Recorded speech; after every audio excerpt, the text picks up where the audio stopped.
noite. Boa tarde. Jogal.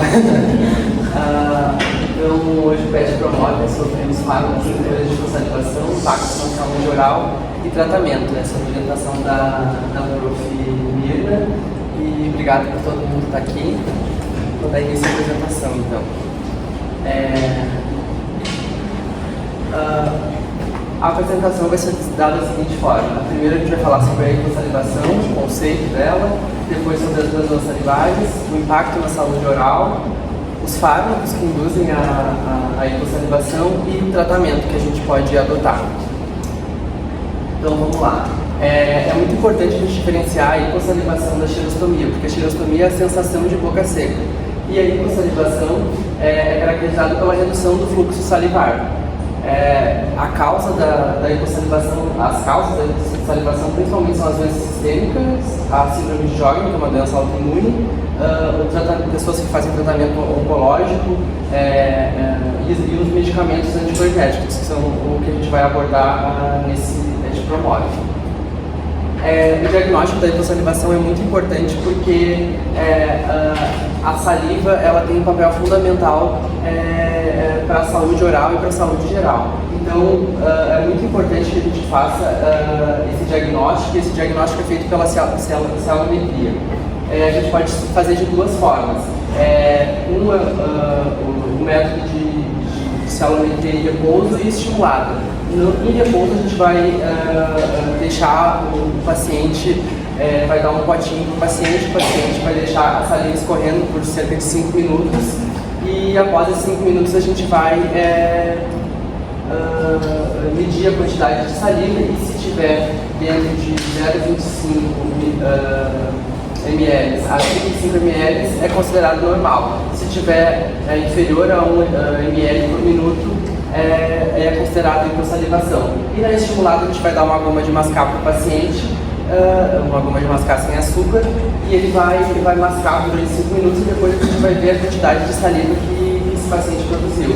Se tiver entre 1 e 3 ml é considerado normal, se tiver inferior a 0,7 ml por minuto é considerado hiposalivação. É importante a gente dizer também que dentro dessa tabela a gente tem outros valores, mas eu quis trazer só esses dois, normal e hiposalivação. Mas também tem pacientes que têm baixa salivação, que não chega a ser considerado hiposalivação, mas é importante a gente ter cuidado com esses pacientes também. Então agora eu vou falar um pouquinho sobre as glândulas salivares, que são as produtoras da saliva, né? Então 90% da saliva é produzida nas glândulas salivares maiores, da parótida, submandibular e sublingual, e os outros 10% pela mucosa oral e submucosas, as glândulas menores.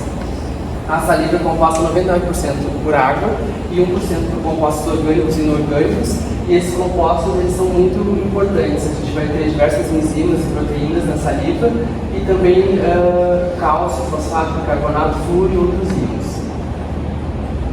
Então a importância da saliva se dá pelo fato dela ser antimicrobiana, ajudar na manutenção do pH, na lubrificação, na reparação tecidual e na digestão e gustação dos alimentos. Os impactos da hiposalivação na saúde são muitos, principalmente pensando na saúde oral, seria a cárie dental, a doença periodontal, a candidíase, a litose, a dificuldade de mastigação e deglutição. E se a gente pensar na saúde no geral, vai ser o risco de aumento de doenças infecciosas, os distúrbios nutricionais e os impactos psicológicos, no caso da litose mesmo, o paciente com a litose, ou o paciente que não consegue deglutir e fazer a mastigação correta dos alimentos vai ter dificuldade, vai ter distúrbios nutricionais e o aumento do risco de infecções justamente por o paciente vai estar com diversos distúrbios, né? Então essas doenças que começam pela boca podem se espalhar para o resto do corpo.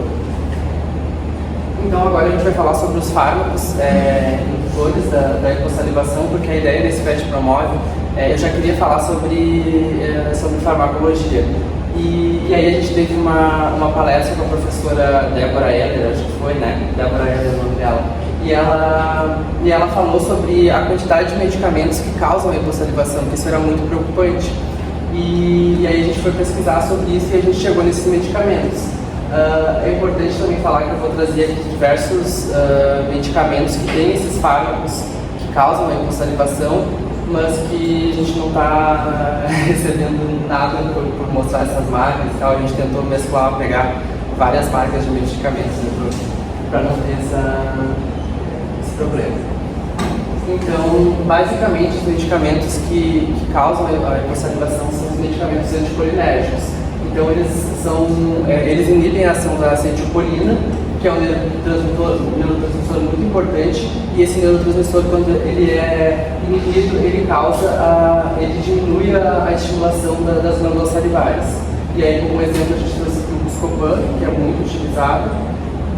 A gente também tem os inibidores seletivos de recaptação de serotonina, que tem efeito anticolinérgico. Aí a gente vai falar da fluoxetina, do estalopram, que são os antidepressivos.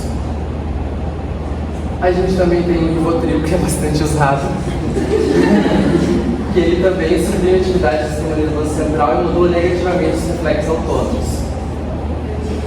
A gente tem os antipsicóticos, que eles eles bloqueiam diversos receptores, inclusive os dopaminérgicos e os muscarínicos. Os muscarínicos são os principais receptores envolvidos na hipossalivação, no caso de fármacos. A gente tem os anticonvulsivantes, que agem também no sistema nervoso central e impactam os reflexos autonômicos relacionados à salivação. A gente tem os antihipertensivos também, que eles inibem a enzima conversora de angiotensina e indiretamente reduzem a salivação. E dentro dos antihipertensivos também tem a classe dos diuréticos, que eles não agem diretamente nessa enzima, mas eles diminuem o volume de água no corpo, e isso, como a saliva é composta 99% por água, eles impactam diretamente na salivação. Os beta-bloqueadores, a gente viu bastante com o Gabriel, inclusive isso, que eles bloqueiam os receptores beta do sistema nervoso e reduzem a estimulação da glândula salivar. E alguns desses beta-bloqueadores diminuem o fluxo sanguíneo das glândulas salivares também. Os antihistamínicos, que bloqueiam os receptores H1 e podem ter efeitos anticolinérgicos secundários, que também é bastante usado, né? E de medicamentos, assim, a gente tentou trazer esses que são os principais.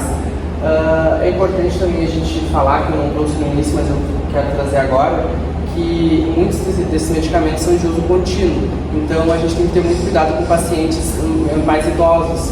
Os estudos que a gente viu para montar a apresentação mostravam muito isso, falavam muito desse perfil de pessoas idosas, justamente por serem, na maioria das vezes, pessoas que tomam muito medicamentos e também tem uma hidratação baixa. Então, como a hidratação é fundamental para a formação da saliva, esses pacientes são bem afetados. Então, a gente, como cirurgião dentista, futuro cirurgião dentista, tem um papel muito importante, que é reforçar para esses pacientes a importância da higiene bucal, porque justamente são pacientes que vão ter propensão a desenvolver diversas doenças, né? Principalmente cárie, doença periodontal. Então tem que ter um reforço na escovação. Tomar bastante água também, porque a hidratação é fundamental para a formação da saliva, a disponibilidade de água no organismo. Em casos mais graves também a gente pode recomendar para o paciente o uso da saliva artificial. Ela é bastante utilizada. Alguns estudos mostram que ela funciona bastante, assim, ela não reproduz exatamente o que é a saliva, mas ela serve como um tratamento para esses pacientes. A gente pode também falar para o paciente usar goma de mascar sem açúcar, porque essa estimulação mecânica das glândulas ajudam na salivação. E a gente também tem os lasers de baixa potência. Os estudos mostram os lasers de baixa potência mais usados em casos de tratamento oncológico. Inclusive a filha do Gilberto Gil, a Preta Gil, está fazendo tratamento oncológico e ela compartilha bastante, inclusive quando ela vai fazer essas sessões de laser terapia. de laser de baixa potência, porque o uso do laser faz com que a transformação da luz, da energia da luz, faz com que as células das glândulas salivares tenham energia para ter uma renovação celular das glândulas.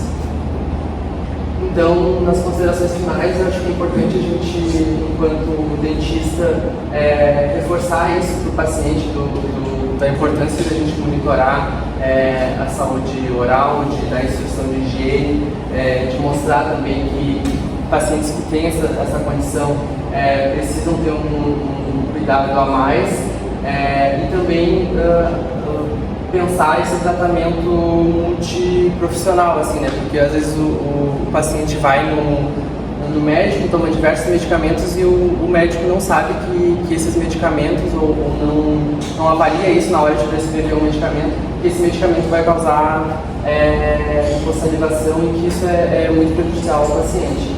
Então, esses dois pontos são muito importantes a gente reforçar. Daí aqui são as minhas considerações, as minhas referências bibliográficas. E obrigado pela presença e atenção. Aqui na comissão da tarde, e a lista de presença.